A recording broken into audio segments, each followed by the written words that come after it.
नमस्कार साथियों, स्वागत है आप सभी लोगों का आरएस बाबा पर। हाल ही के अंदर आप लोगों को पता होगा कि कॉप 28 कॉन्फ्रेंस ऑफ पार्टी 28 की मीटिंग जो है वो दुबई के अंदर आयोजित हुई है। अभी और लंबी जो है वो चलने वाली है।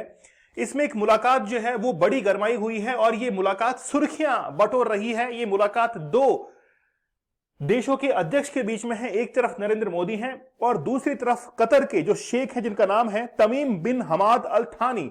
इन दोनों के बीच में मुलाकात होती है और यह कहा जा रहा है, मोदी जी के ऊपर आरोप लगाया जा रहा है कि यह मीटिंग उसी तरह है जैसे गांधी जी ने इरविन के साथ में मुलाकात की थी और गांधी जी ने भगत सिंह की फांसी के बारे में कोई जिक्र नहीं किया था। उसी प्रकार आज मोदी जी ने जब कतर के शेख के साथ में बातचीत की तो उस समय भी उन्होंने 8 नेवल ऑफिसर्स को फांसी देने के जिक्र के बारे में कोई भी जो है वहां पर बातचीत नहीं की है कि आप उन्हें छोड़ दीजिए, कैसे भी करके आप उन्हें भारत पहुंचा दीजिए। लेकिन यह मुलाकात आज काफी गरमाई हुई है।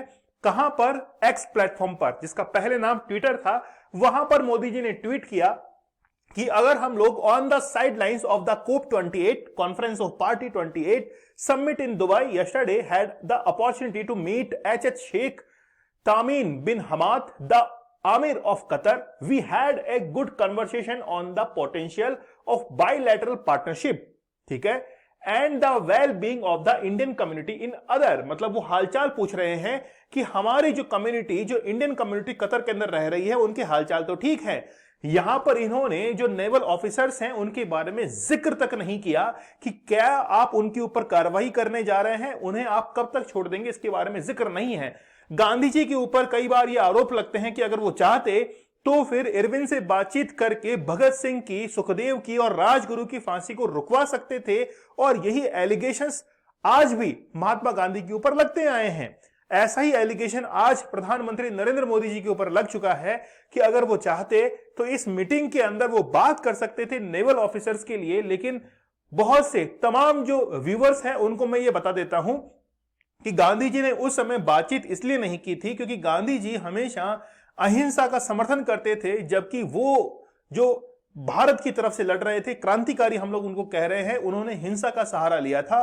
गांधी जी के अकॉर्डिंग, गांधी जी के सिद्धांतों के अनुसार उन्होंने अहिंसा का सहारा नहीं लिया था, वो हिंसा के साथ में जा रहे थे। इसीलिए गांधी जी ने जिक्र जो है वहां पर नहीं किया था। और भी उनके मसलन कई थे, पर्सनल इश्यूज कई थे, इसलिए जिक्र जो है वो गांधी जी ने नहीं किया।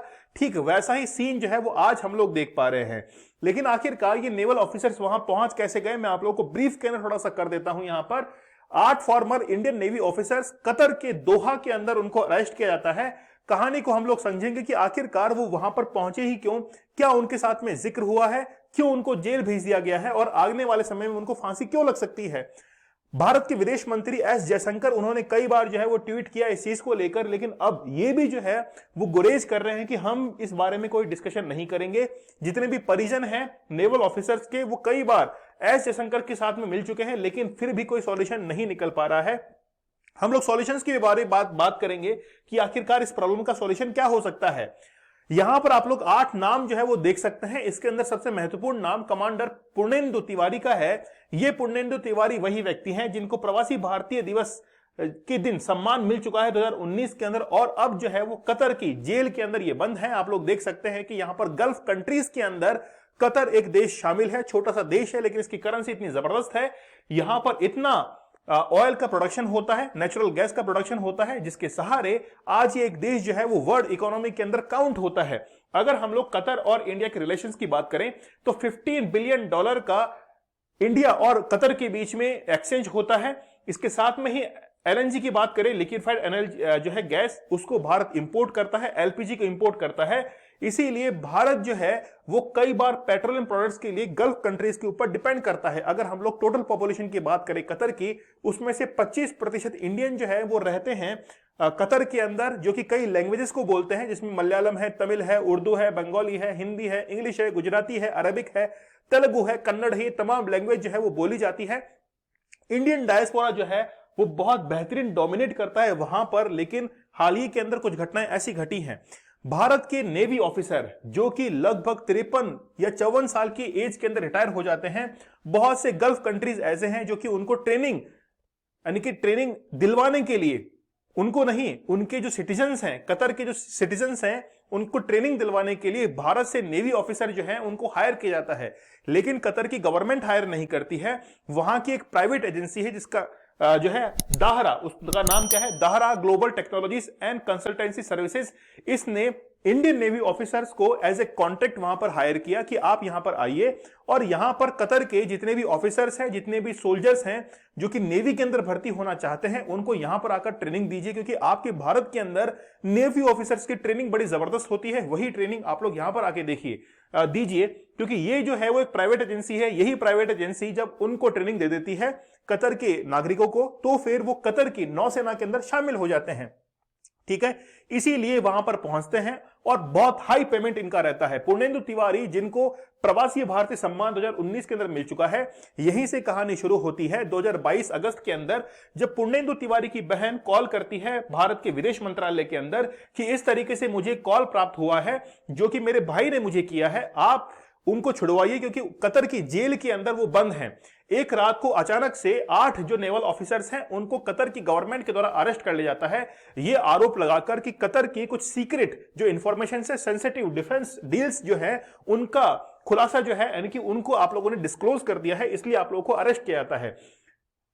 बेसिकली डील क्या थी कि कुछ जो पनडुब्बियां होती हैं, ठीक है, उनको इटली से परचेज किया जा रहा था कतर के अंदर, और कतर से फिर ये इंफॉर्मेशन जो है इन भारतीयों ने, ऐसा इनके ऊपर आरोप लगा है कि इन्होंने इजराइल के साथ में सीक्रेट इंफॉर्मेशन को शेयर किया है। इस चीज का सबसे पहले जिक्र पाकिस्तान की मीडिया करती है और उन्होंने कहा कि भारत के कुछ नेवी ऑफिसर जो कि आपके देश के अंदर हैं, वो आपके इटली के बीच में जो भी चल रहा है उस डील को डिस्क्लोज कर रहे हैं और इजराइल के पास में इंफॉर्मेशन को शेयर कर रहे हैं। पाकिस्तान ने इसका सबूत भी दिया था, एक फोटो थी, मतलब उन्होंने कहा कि हमने आपके साथ में एक फोटो शेयर की है, इटली के अंदर जब एक सेमिनार होता है वहां पर ये नेवी ऑफिसर उसमें पार्टिसिपेट करते हैं, और उस फोटो को बहुत ज्यादा जो है वो वायरल किया जाता है कतर गवर्नमेंट के पास में। उसी के बिहाफ पर उनको अरेस्ट किया गया और ये कहा गया कि आप इजराइल के साथ में हमारे सेंसिटिव इंफॉर्मेशन जो है उसको शेयर कर रहे हैं। ये इटालियन एक कंपनी है जिसके साथ में 16 जून 2016 को एक एग्रीमेंट साइन होता है 4 कॉर्बेट जहाज को लेकर, 1 एम्फीबियन जहाज को लेकर, 2 गश्ती जहाज को लेकर एक कॉन्ट्रैक्ट साइन होता है कि आप जो है हमें देंगे, मतलब ये जो है जहाज पनडुब्बियां ये कतर गवर्नमेंट के पास में जाएंगी। इस कंपनी का नाम है फिनकेटेरिया, है ना, फिनकेटेरी जो है इस कंपनी का नाम है, जो कि इटली की कंपनी है, और ये कतर को ये तमाम साजो सामान जो है वो सप्लाई करने वाली थी और इसकी इंफॉर्मेशन लीक हो जाती है। लेकिन कतर को इससे क्या प्रॉब्लम है? अगर मान लीजिए कि दुनिया को पता भी लगता है कि कतर पनडुब्बियां ले रहा है इटली से, तो यहां पर कतर को प्रॉब्लम क्या हो सकती है? देखिए, गल्फ काउंसिल ऑफ, ये जो आप लोग देख रहे हैं GUI, इसका गठन किया गया था 1981 के अंदर। ये एक पॉलिटिकल और इकोनॉमिक अलायंस है जिसका नाम है गल्फ कॉरपोरेशन काउंसिल। इसके अंदर Bahrain, Kuwait, Oman, Qatar, Saudi Arabia और UAE शामिल हैं। इसके अंदर आप लोग देख सकते हैं कतर, इन सभी के बीच में एक पैक्ट साइन है, समझौता है कि हम जितने भी देश यहां पर शामिल हैं वो कोई भी नेवी जो है वो अपने पास में नहीं रखेंगे, और अगर रखते हैं तो इसकी इंफॉर्मेशन हमारे साथ में शेयर करेंगे। कतर ने जब इंफॉर्मेशन शेयर नहीं की तो उसने इस चीज को बचाने की कोशिश की, लेकिन भारतीयों के द्वारा उनके ऊपर आरोप लगा कि उन्होंने इस चीज को डिस्क्लोज कर दिया। इससे कतर जो है वो सत्ते में आ गया और वहां पर 8 नेवी ऑफिसर जो है उनको फांसी लगने को तैयार हो गई। लेकिन इसका सॉल्यूशन क्या हो सकता है, पहले वो समझते हैं। हाल ही के अंदर आप लोग को पता होगा कि G20 के अंदर मेलोनी भारत में आती हैं और वहां पर प्रधानमंत्री और मेलोनी के बीच में कई सारी मुलाकात होती हैं। फिर भारत के प्रधानमंत्री ने ये याद दिलाया उनको कि जिस तरीके से हमने आपके 2 नेवी ऑफिसर्स को छोड़ दिया गया था 2012 के अंदर, उसको हमने अरेस्ट भी किया था, हमने छोड़ दिया, तो आप जो है वो कतर से बात कीजिए और उनको छुड़वाइए। बात यह भी है कि अगर कतर के कानून ने उनको फांसी सजा दी है तो हम लोग जो है वो डिफेंड उनको कर सकते हैं और बहुत बड़ा वकील हायर कर सकते हैं ताकि उनको बेल जो है वो दिलवाई जा सके। ये इसके बारे में एक सॉल्यूशन है। एक सॉल्यूशन ये है कि इंटरनेशनल कोर्ट ऑफ जस्टिस जो है वहां पर अपील की जाए, जिसके हेडक्वार्टर नीदरलैंड की राजधानी हैग के अंदर है, उसमें अपील करके इनकी फांसी सजा जो है वो रुकवाई जा सकती है। तीसरा और सबसे जरूरी यह है कि बैक चैनल का इस्तेमाल किया जाए। मतलब यह है कि भारत की रिहाई में कतर सरकार किस प्रकार मदद कर सकती है। सीधा तौर पर जो है प्रधानमंत्री नरेंद्र मोदी कतर के शेख के साथ में बातचीत करें और उनकी फांसी को रुकवाएं और उनकी रिहाई करवाएं। यहां पर जो है प्रधानमंत्री मोदी जी ने जब शेख के साथ में बातचीत की COP28 के अंदर, दुबई के अंदर बैठक चल रही है, वहां पर दोनों के बीच में बातचीत होती है और मोदी जी ने इस चीज का जिक्र भी नहीं किया कि आप हमारे नेवी ऑफिसर को छोड़ दीजिए, उनकी कोई गलती नहीं है, आप उन्हें भारत को सौंप दीजिए। लेकिन भारत के प्रधानमंत्री इससे गुरेज कर रहे थे, वहां पर कोई भी बातचीत जो है वो नहीं की गई है। हो सकता है कि भारत की डिप्लोमेसी रही हो, लेकिन देखना यह होगा कि भारत के जो नेवी ऑफिसर्स हैं उनको कब तक छुड़वाया जाता है। लेकिन जो कंपेयर किया जा रहा है कई न्यूज़पेपर्स के अंदर कि भारत के प्रधानमंत्री नरेंद्र मोदी उसी तरह हैं जिस तरीके से गांधी जी ने भगत सिंह को, राजगुरु सुखदेव को फांसी से नहीं बचाया था, तो वो कंपैरिजन कहीं ना कहीं जो है वो थोड़ा सा गलत भी है। ऐसा नहीं होता है, परिस्थितियां बदलती हैं, काल बदलते हैं, बहुत सारे पॉलिटिकल रीजन जो है इसके पीछे होते हैं। चलिए, आई होप आप लोगों को टॉपिक क्लियर हो चुका होगा। आप हमारे जूनियर अकाउंटेंट पेपर के साथ में जुड़ सकते हैं, कोर्स के साथ में, जिसमें हम लोगों ने सेकंड पेपर के कुल 6 सब्जेक्ट को कवर करवाया है। यही नहीं, उन 6 सब्जेक्ट्स के वीडियो कोर्स के साथ में आपको पेपर 1 पेपर 2 की टेस्ट सीरीज भी दी जाएगी 999 के अंदर। अगर आप लोग टेस्ट सीरीज को अलग से लेना चाहते हैं तो पेपर 1 पेपर 2 की टेस्ट सीरीज को अलग से भी ले सकते हैं। ठीक है, एप्लीकेशन जरूर डाउनलोड कीजिए। आरएस बाबा दीपक सर, टेलीग्राम चैनल है दीपक सर ऑफिशियल, और आरएस बाबा दीपक सर जुड़ जाइए। यहां पर आपको पीडीएफ और क्विज जो है वो देखने को मिल जाएंगे। चैनल को सब्सक्राइब जरूर कीजिएगा। मिलते हैं आप लोगों से अगले सेशन में, तब तक के लिए धन्यवाद, थैंक यू, जय हिंद।